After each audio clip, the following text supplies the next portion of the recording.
Olá, o meu nome é Chuck Smith. E eu sou Karen Matriciana. Bem-vindos a esta edição de Invasão Pagã.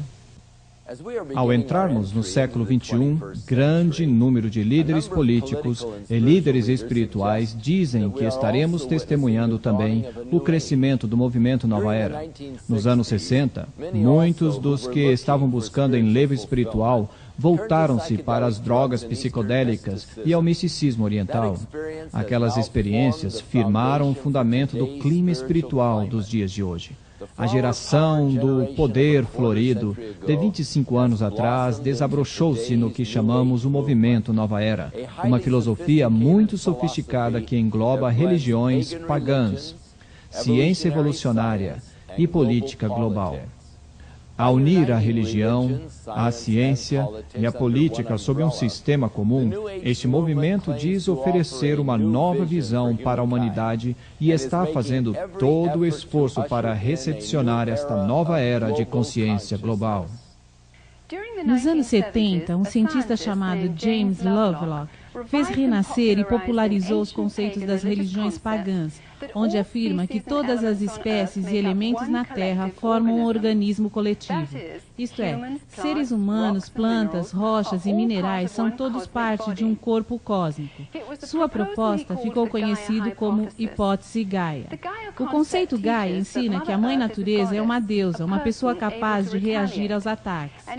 Se nós, como humanidade, a deixamos irada, ela poderá vingar-se, assim como as células brancas do nosso sistema de imunização reagem contra um vírus perigoso. Portanto, um movimento ecológico global e ambientalista é absolutamente necessário para a nossa sobrevivência. O jornal inglês The Times citou a hipótese Gaia como possivelmente o movimento em discussão mais significativo dos anos 80. Em abril de 1990, essa ideia teve seu ápice na maior demonstração mundial da história, conhecida como Earth Day, uma comemoração que reconhecia a sagrada Mãe Natureza Gaia como uma força espiritual viva que deu crescimento para todas as formas de vida desde os primórdios dos tempos. Estamos na praia Malibu, Califórnia, no Earth Day, abril de 1990. Estou falando com o Sr. James Cubber, um ator. Sr. Cubber, por que deveríamos nos preocupar com Earth Day ou a Mãe Natureza? Mother Earth is the mother. She's the mother goddess. She's the one that we should be praising rather than raping. I mean, all of these people here today are here for one reason, because they're concerned about what's happening to the earth, what mankind is doing to the earth. I mean, the negative emotion that we carry around, a lot of us, is another contributor to it. I mean, it all feeds the moon. What we have to do is be true to ourselves. We're true to ourselves. We'll be true to Mother Earth. Mother Earth is going to be bountiful. She's going to give us everything we need. She has for a long time. We've lost our way. The pagans used to know how to do it. And the Indians, some of them still remember how to do it. The earth is a living organism. We're killing the one we love the most, and she loves us. We gotta praise our mother goddess. A revista americana Time recentemente anunciou este reavivamento Gaia com o título Adoração à Deusa, como esforço para criar uma expressão espiritual feminina centralizadora, distanciando assim de um Deus Pai patriarcal. Muitos estão depositando todas as suas esperanças no movimento Nova Era, esperando respostas às crises atuais. Líderes da Nova Era que estão envolvidos nas Nações Unidas esperam formar rapidamente o que chamam de nova ordem de globalização.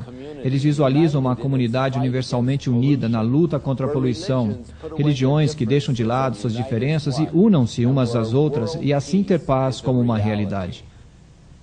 Sem dúvida, estamos à beira de uma nova era. Mas será o movimento Nova Era capaz de alcançar a sua promessa de paz e prosperidade? Ou é somente uma máscara, encobrindo as trevas de um plano sinistro de decepção espiritual?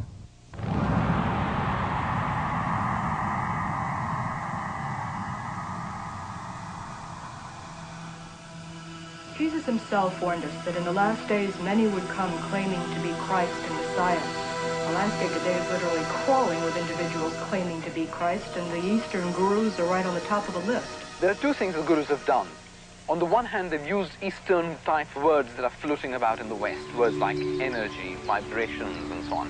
And they've also used words, phrases, ideas from the Bible, from the teaching of Jesus, misused them, twisted them around to draw people to themselves, to suggest that the things that Jesus was talking about are actually the things that they are talking about, when actually it's not so at all. In Holy Bible, it has been explained very explicitly that be ye perfect even as your Father who is in heaven is perfect. And we are also basically the same as he is. The Eastern gurus, the occultists of every description, have taken the terms of the Bible and felt every liberty to redefine them according to their basic presuppositions.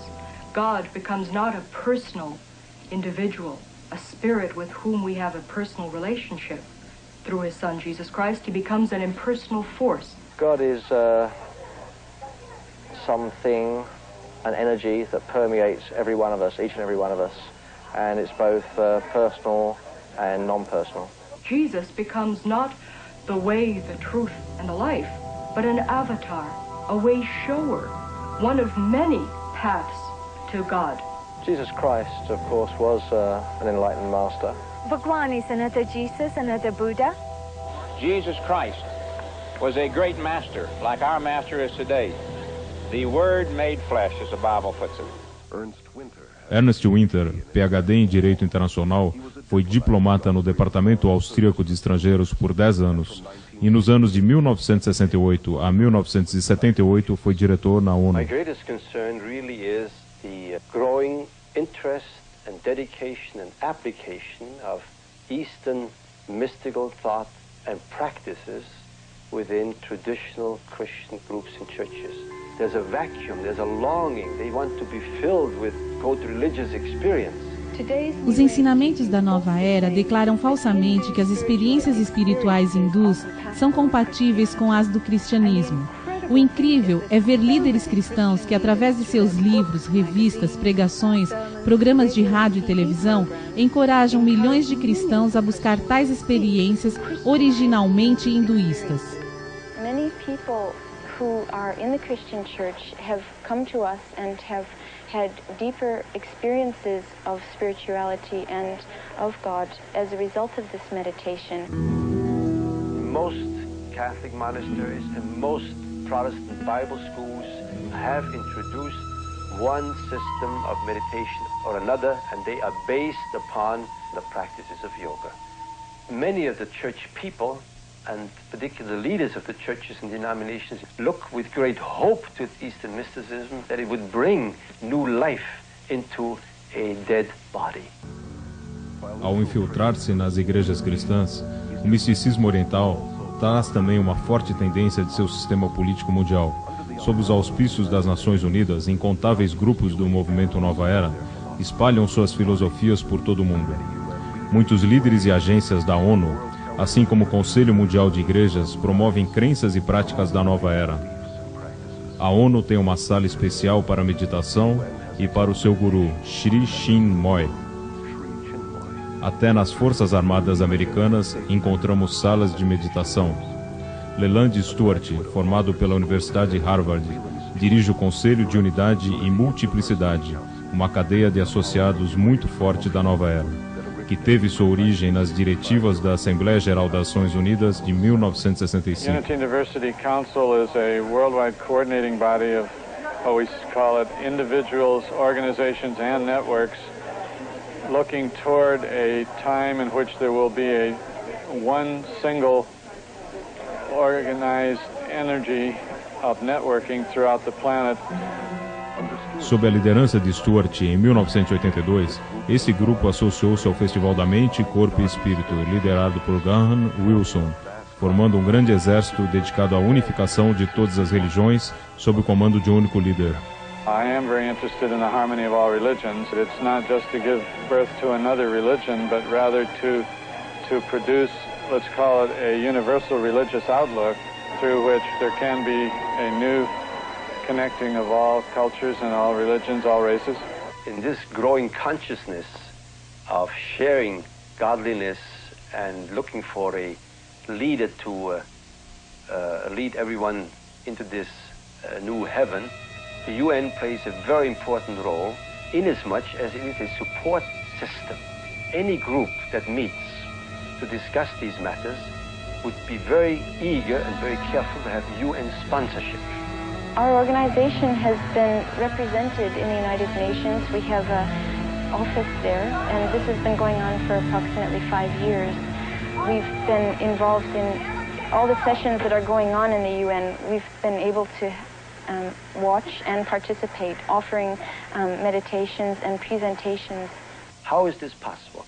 I think it became possible by the thought and actions of one man in the UN, Robert Mueller, who was continuously emphasizing that the UN has to be a support system to this conditioning of man, to this sharing desire, to this looking for a one world government, for one world leader, and playing down, and I believe myself correctly, that the UN is not that world government, that it is a conditioning device, that it is an aid, a support system.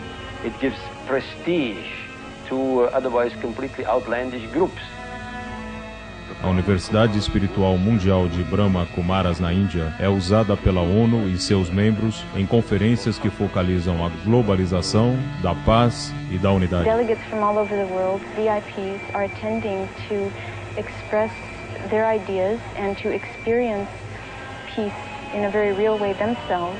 This experience will enable them also to draw up new laws for universal peace. This will be endorsed by heads of state and submitted as a practical form for the United Nations. Many evenings